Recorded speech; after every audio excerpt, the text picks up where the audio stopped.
ओम श्री गणेशाय नमः। अक्षरी नदी कथा में प्रस्तुत है आज आदि गंगा कही जाने वाली माँ गोमती की गाथा, उनकी कथा, उनकी अर्चना, उनकी वंदना। कहा गया है, ग्रहणे काशी, मकरे प्रयाग, चैत्र नवमी अयोध्या, दशहरा धोपाप।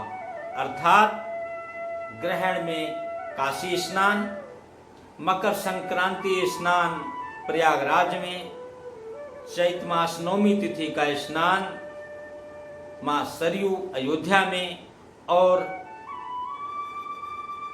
दशहरा तिथि का स्नान धोपाप में। अर्थात गोमती में कर लिया जाए तो उसे अन्यत्र जाने की जरूरत नहीं है। बस इतने मात्र से मनुष्य वैकुंठ को प्राप्त करता है। स्कंद पुराण, महाभारत आदि ग्रंथों में पूज्य मां गोमती का वर्णन मिलता है, आदि गंगा का वर्णन मिलता है। ब्रह्मा जी के मानस पुत्र, वेद शास्त्रों के प्रकांड विद्वान, सप्त ऋषियों में प्रमुख स्थान प्राप्त महर्षि वशिष्ठ का उल्लेख मिलता है। पूज्य वाल्मीकि रामायण, तुलसीकृत श्री रामचरितमानस आदि अनेक ग्रंथों में महर्षि वशिष्ठ की विशेषता, उनकी महत्ता का गुणगान मिलता है। सूर्यवंशी महाप्रतापी रघुवंश शिरोमणि महाराज दशरथ के कुलगुरु, महाप्रतापी मर्यादा पुरुषोत्तम श्री रामचंद्र जी के गुरु, जिन्होंने मर्यादा की पराकाष्ठा पर अपने आप को स्थापित किया, जिससे पूरा विश्व उदीयमान हो रहा है, पूरा विश्व अद्भुत रोशनी में चमक उठा था, राम राज्य कहा जाता था।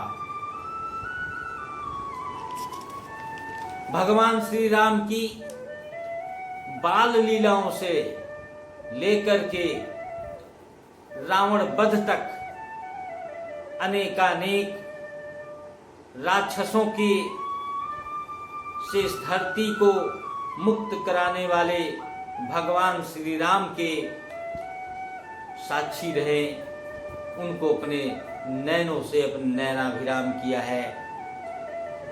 उनका दर्शन करने वाले महर्षि को बारंबार नमन करते हैं। ऐसे परम पूज्य महाप्रतापी महर्षि वशिष्ठ के तपोबल, उनकी अर्चना से प्राप्त वरदान से आदि गंगा कही जाने वाली मां गोमती का जन्म होता है, जो आदिकाल से लेकर आज तक अपने अमृत रूपी जल से, अपने जीवनदायी जल से इस पृथ्वी लोक पर कल्याणकारी कार्य करती रही हैं। मां गोमती का उद्गम पीलीभीत के निकट माधो टांडा नामक स्थान पर स्थित गोमद ताल से हुआ है, जिसे फुलहर झील के रूप में जाना जाता है। उस पवित्र झील से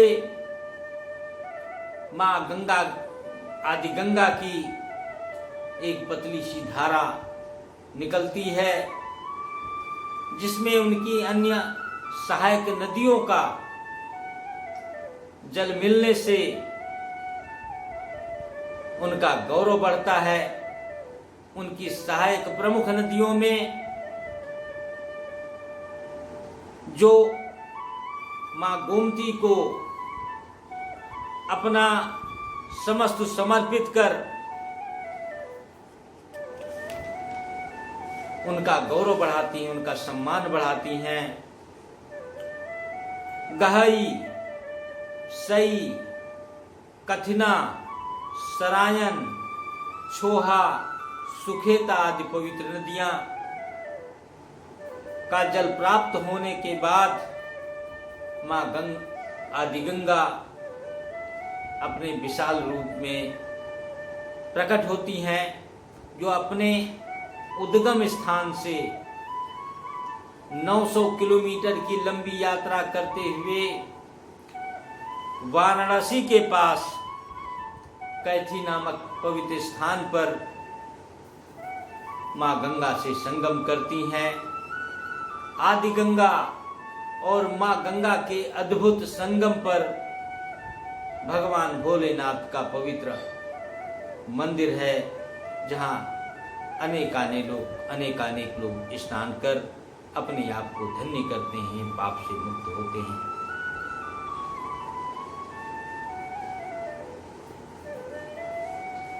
माँ गोमती के लिए श्री रामचरितमानस में उल्लेख मिलता है, पुराणों में उल्लेख मिलता है, स्कंद पुराण में उल्लेख मिलता है कि भगवान श्री राम रावण के वध के बाद ब्रह्म हत्या रूपी विचार से असंतुष्ट थे। किंचित उलझन में थे। उस परेशानी को अपने गुरु वशिष्ठ से व्यक्त करते हैं कि हे महात्मन, ब्रह्म हत्या का बोध हमारे कार्यों में रुकावट डाल रहा है। हे गुरु, कुछ उपाय बताइए। त्रिकालदर्शी महामुनि वशिष्ठ जी भगवान श्री राम से कहते हैं, हे मर्यादा पुरुषोत्तम श्री राम जी, आप गोमती में स्नान करिए। मां गोमती ब्रह्म हत्या से मुक्ति दिलाने वाले अनुपम जल से युक्त हैं। भगवान श्री राम सुल्तानपुर के निकट धोपाप नामक स्थान पर स्नान करते हैं और अपने धनुष को धोते हैं, जिससे उस पवित्र स्थान का नाम धोपाप पड़ गया, जहां आज भी गंगा दशहरा अन्य पावन तीज त्योहार के शुभ अवसर पर स्नान कर अपने आप को धन्य बनाते हैं, अपने आप को पाप मुक्त करते हैं। मां गोमती अपने उद्गम स्थान से निकलकर 15 शहरों के बसने का, जीवनमय बनाने का गौरव प्राप्त करती हैं, उनके विकास में सहायक होती हैं, उनके रचने बसने का आधार रेखा बनती हैं। मां गोमती के सुरम्य तट को देखकर भगवान श्री राम के अनुज वीरवर लक्ष्मण मां गोमती के तट पर लक्ष्मणपुर नामक शहर बसाते हैं, जो कालांतर में नाम में अपभ्रंश होने के कारण आज लखनऊ के नाम से जाना जाता है। लखनऊ की जीवन रेखा बनी हुई है, उसके बसने तमाम ऐतिहासिक घटनाओं की साक्षी रही हैं। ऐसी परम पूज्य मां गोमती आज अफसोस के साथ कहना पड़ रहा है, दुख होता है कि आज अपने मूल स्वरूप को खो रही हैं। उनके अस्तित्व पर संकट के बादल मंडरा रहे हैं। विभिन्न शहरों के, खास तौर से लखनऊ की बात करें, पूरे लखनऊ के 33 नालों का प्रदूषित पानी, जलमल, विभिन्न शुगर मिलों का, शराब की फैक्ट्रियों का प्रदूषित जल मां गोमती में सीधे प्रवाहित किया जा रहा है। कहने को तो कहा जाता है लखनऊ के 22 नालों को एकत्र कर एसटीपी के माध्यम से शोधित कर नदी में प्रवाह करने का, परंतु लूट, भ्रष्टाचार आदि के कारण उनका सुचारू रूप से संचालन नहीं हो पाता। परिणाम स्वरूप गोमती का प्रदूषण जस का तस है। कोई फेरबदल, कोई शुभ सूचना नहीं दिखती, कुछ मंगलकारी चिन्ह नहीं दिखते। यहां तक मां गोमती को जल देने के लिए अन्य नदियों, शारदा सहायक से पानी ला करके उसमें मिलाया जा रहा है। इस तरह की फौरी समस्या तो सुलझ जाती है, लेकिन जब बात हम भविष्य की करते हैं तो कहीं न कहीं हम फेल नजर आ रहे होते हैं। आइए अपनी नदी संरक्षण का, अपनी जीवनदायिनी नदियों को प्रदूषण मुक्त करने का जन आंदोलन का हिस्सा बने। एक स्वयंसेवी के रूप में अपनी इन जीवनदायिनी नदियों को बचाने का संकल्प करें।